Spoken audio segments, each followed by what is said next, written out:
Hallo vriende en baie welkom by vandag se broodbrokkie. Ons almal wil diep binne ons weet dat ons saak met God reg is.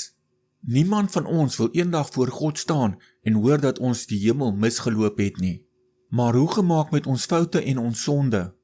Baie mense probeer instinktief harder werk en meer goeie werke doen. Hulle probeer die wet nakom en 'n goeie lewe lei om die ewige lewe te ontvang. Vandag gaan ons kyk na die enigste ware grondslag vir ons redding. Ons skrifgedeelte kom uit Romeine 10 vers 1 tot 4 wat soos volg lees: Broers, my hartse begeerte en my gebed tot God vir hulle is dat hulle gered sal word. Ek getuig van hulle dat hulle vir God ywer, maar dit is nie volgens ware insig nie.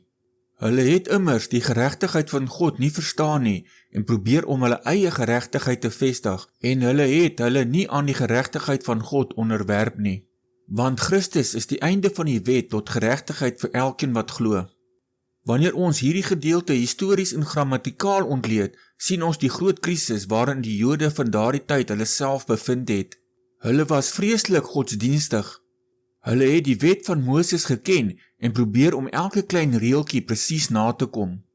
Maar Paulus wys uit dat hulle 'n reuse fout gemaak het.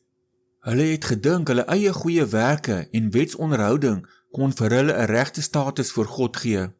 In die oorspronklike Griekse teks beteken die woord vir vryspraak of geregtigheid 'n wetlike status. Dit is die finale uitspraak van 'n regter wat jou onskuldig verklaar. Paulus verduidelik dat geen mens hierdie uitspraak op grond van sy eie pogings kan kry nie. Die wet was nooit bedoel om mense te red nie, dit was bedoel om ons na Christus toe te dryf. Christus het die wet volkome nagekom, iets wat ons nooit sou kon regkry nie.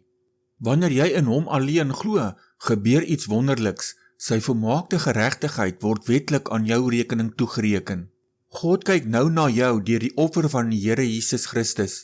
As jy egter jou eie goeie werke wil gebruik om jouself te red, verwerp jy God se geskenk. Die harde historiese werklikheid is dat jou eie pogings jou nooit kan red nie. Dit sal jou net veroordeel omdat niemand van ons volmaak is nie. Hier is 'n skriftuurlike feit om onsself aan te herinner.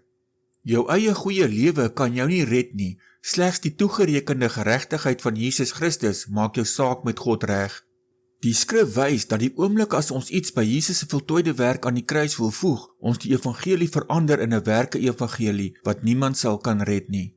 Ons staan voor God op grond van wat Jesus gedoen het, nie op grond van wat ons doen nie. Kom ons bid saam.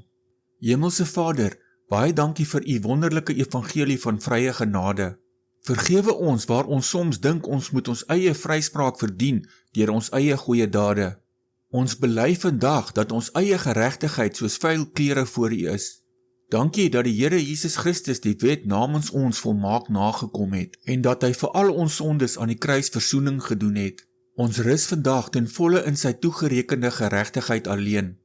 Hou ons harte nederig en opreg voor u en vul ons met die vrede dat ons waarlik gered is deur die geloof in u seun alleenlik. Ons vra dit in die naam van die Here Jesus Christus. Amen.